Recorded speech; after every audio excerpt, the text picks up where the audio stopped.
Have you ever had that moment? You come home, you close the door, and the silence is so loud. You're finally alone. The day is over. The meetings, the small talk, the forced smiles, it's all done. But then you catch your reflection in a dark window and you realize the show isn't over. The audience just went from 50 people to one, yourself. And somehow, that performance is the most exhausting of all. You find yourself arranging your face into a thoughtful expression, even though no one is there to see it. You start replaying a conversation from hours ago, editing your lines, trying to sound smarter, funnier, more confident in your own memory. You pick a book to read, not because you want to, but because it's the kind of book the person you want to be would read. You are curating an experience for yourself. This constant, silent, invisible effort of being someone you've decided you should be, even in the privacy of your own mind.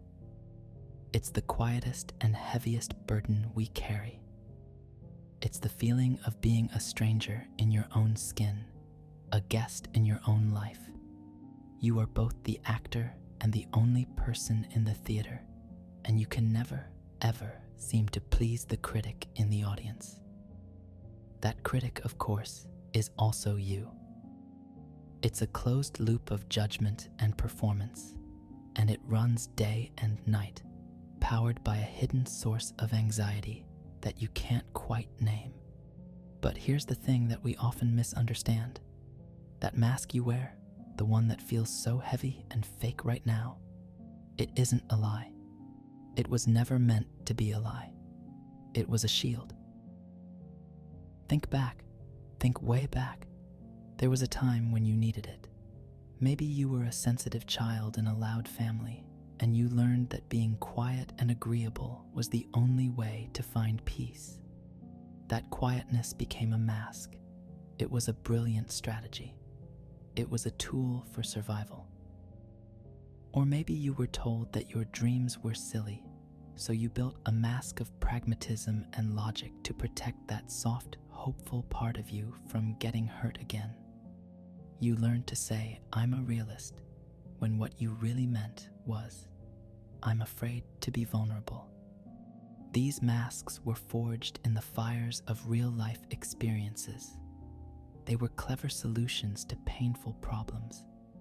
They were the armor you built to get through a war. The war might have been a chaotic childhood, a brutal school playground, or your first soul-crushing job. The problem is not that you built the armor. The problem is that the war is over, but you're still wearing it. You're walking around on a peaceful day, in a safe place, but you're clanking around in a 50-pound suit of metal. It's rusty, it's heavy, and you can barely breathe inside it. It doesn't protect you anymore. It isolates you. It prevents the warmth of the sun from touching your skin. It prevents anyone from getting close enough to see who is really inside. And what was once a shield has become a prison. Now, let's look at this through the lens of how things are actually set up, the architecture of our reality. Everything is about energy. Everything. Your thoughts, your emotions, your actions, they all require and expend energy. When you are living in a way that is true to your core, energy flows smoothly. It's efficient. It's like a river flowing unobstructed to the sea. But when there is a gap between who you really are on the inside and the person you are pretending to be on the outside, you create a fundamental conflict, a crack in your own being. And reality, the whole fabric of existence, doesn't know which one to respond to. It's like you're trying to broadcast two different radio stations from the same tower at the same time. The result is just static, This gap is the source of a constant, invisible energy drain. It's the background process running on your phone that kills the battery before noon. It's why you can sleep for 8 hours and wake up tired. It's why you can have a day with nothing stressful on the schedule and feel completely depleted by the end of it. It's not the world that's tiring you out. It's the work of maintaining two separate versions of you. It's the effort of constantly managing the mask, of making sure it doesn't slip, of patching the cracks when your real feelings start to leak through. This is not a metaphor. It is a mechanic. It's a law of how consciousness works. You are spending a huge portion of your life force just holding up a facade. That's energy that could be going toward your creativity, your relationships, your health, your joy. Instead, it's being burned just to maintain the split. You feel it as a vague dissatisfaction you can't pin down. You feel it as chronic indecision, because how can you know what you want when you're not sure who you are? You feel it as a strange loneliness, even when you're surrounded by people, because you know on some deep level that they don't see you.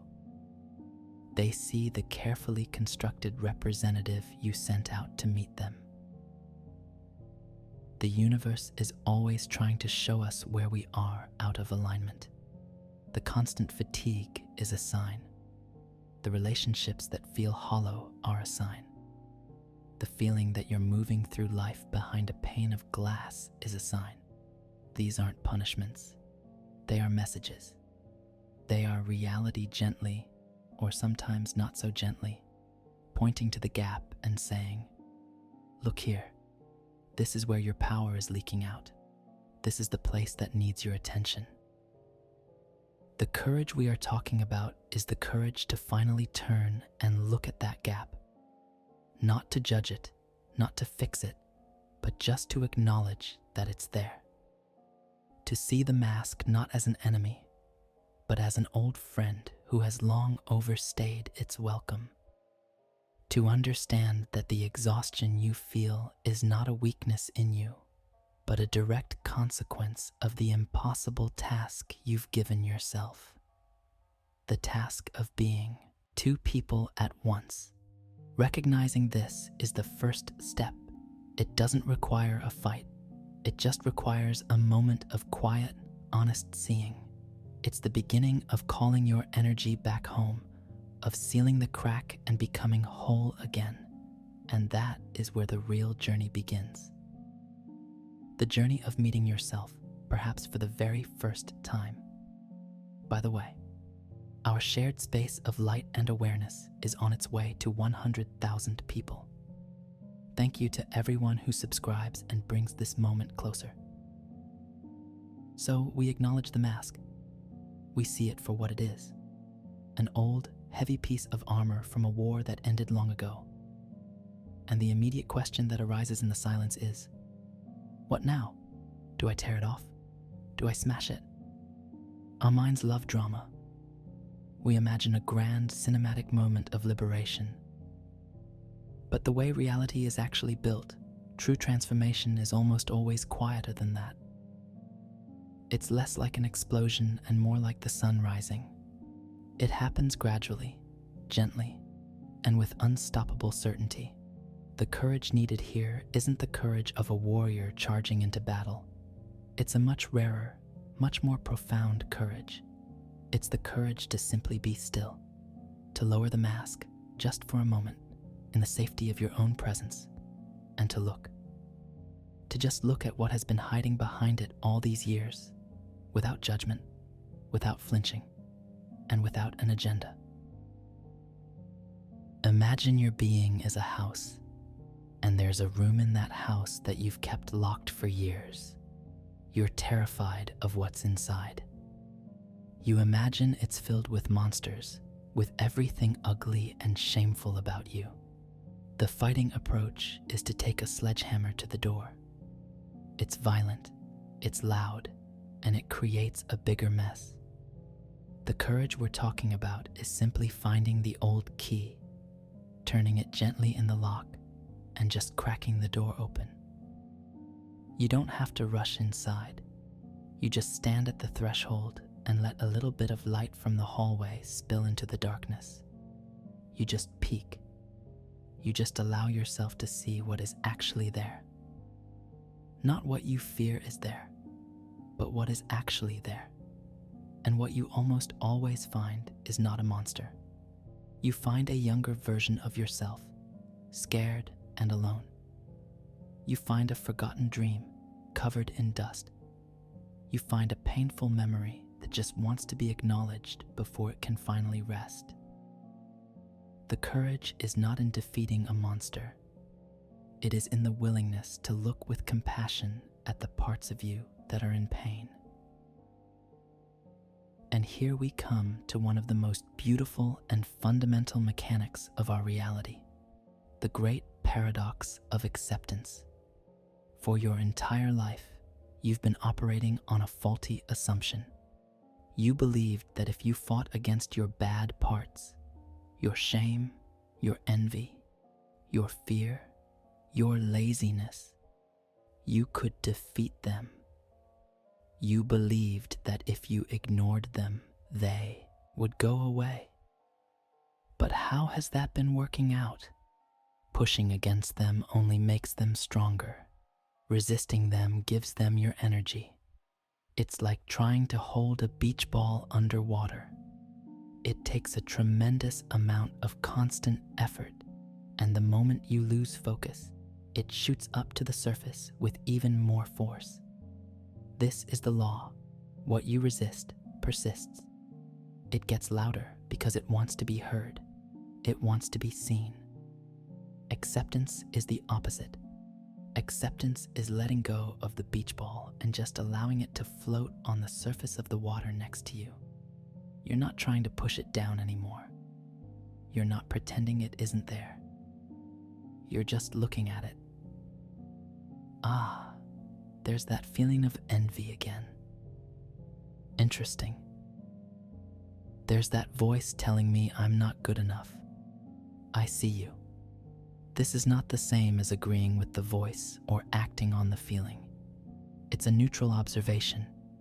It is the simple, radical act of witnessing your own inner world without judgment. And when you do this, something magical happens. The energy charge dissolves. The thing you were so afraid of, when bathed in the light of your neutral awareness, loses its power over you. It doesn't control you anymore because you've stopped fighting it. What you look at with gentle awareness integrates. It becomes part of your whole self, not a rejected, outcast fragment that is constantly screaming for attention from the locked room. This is the path to living without the gap. When you stop hiding from yourself, the universe stops treating you like you're hiding something. Remember that reality is a giant network of connections, a mirror that reflects your inner state back to you. When you are fractured and pretending, the world sends you fractured and confusing experiences. You get a job that doesn't quite fit the real you. You find yourself in relationships where you feel profoundly unseen. You have conversations that feel like you're both just reading from a script. Because you are sending out a blurry, static-filled signal, you get a blurry, static-filled life in return. But when you begin this quiet process of integration, of looking at and accepting all the parts of yourself, your signal becomes clear. You become whole. You become solid. You start to occupy your own life fully. And the mirror of reality has no choice but to reflect this newfound wholeness back at you. It starts in small ways. You might find yourself saying a simple, honest no to a request without feeling the need to write a 3-act play of excuses. And you notice that the other person just says, okay. The world doesn't fall apart. This small event begins to rewire your understanding of how it's safe to be yourself, or you finally admit to yourself, I feel incredibly lonely. You don't do anything about it. You just allow the truth of that feeling to exist. And a day later, an old friend calls you out of the blue just to see how you are. Coincidence? Or is it the network of reality responding to your clear, honest signal? You're no longer broadcasting, I'm fine, everything's great, while feeling lonely. You are broadcasting the truth, and the truth is magnetic. Life begins to align.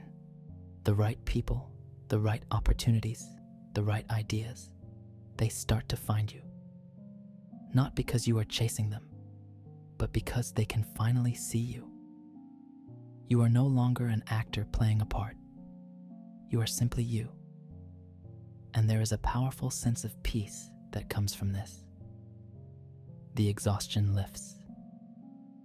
The constant low-level anxiety that came from managing the mask begins to fade. You find you have more energy, not because you're sleeping more, but because you've stopped wasting your life force on the impossible job of being two people at once. Meeting yourself is not a destination. It's not a one-time event where you are finally fixed. It is a new way of being. It is the beginning of a lifelong friendship with the person who has been with you all along, waiting patiently behind the mask. The courage is simply to begin, to turn the key, to open the door, and to say, with quiet sincerity, hello, it's time we met. If this video changed something in you, write in the comments, I am ready to meet myself. Write it as your promise. Nobody